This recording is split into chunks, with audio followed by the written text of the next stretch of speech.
సింధూర గుడికి వచ్చి పూజారి గారితో మాట్లాడుతుంది. ఇక స్వామీజీతో మాట్లాడేశాక అక్కడ ఉన్న కేశవని చూసి మామయ్య మామయ్య అంటూ కేశవని పిలుస్తుంది. ఇక కేశవ అయితే ఏంటి చెప్పు అని చెప్పి అంటాడు.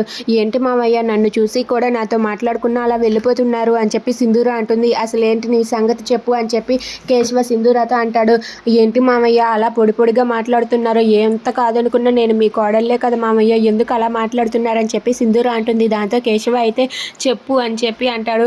మీరు ఎలా ఉన్నారు మామయ్య, అత్తమ్మ ఎలా ఉంది, అత్తమ్మకి బాగానే ఉందా అని చెప్పి అడుగుతుంది. దాంతో అక్కడ ఉన్న కేశవ అయితే ఇలా అంటూ ఉంటాడు.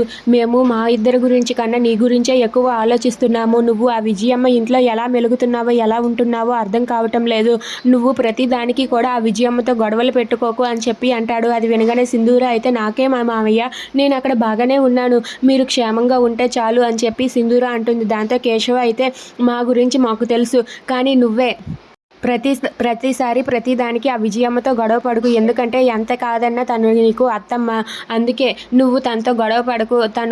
వాళ్ళు ఎలాంటి వాళ్ళు అనుకున్నావు, ఆ ఇంట్లో ఉన్న వాళ్ళందరూ కూడా బయటికి కనిపించని నాగుపాములు, వాళ్ళతో నువ్వు చాలా జాగ్రత్తగా ఉండాలి, చెప్పింది అర్థమవుతుంది కదా అని చెప్పి కేశవ అంటాడు. దాంతో అక్కడ ఉన్న సింధూర అయితే సరే మామయ్య, కానీ మీరు మాత్రం అత్తమ్మని జాగ్రత్తగా చూసుకోండి అని చెప్పి అంటుంది. Please subscribe our channel.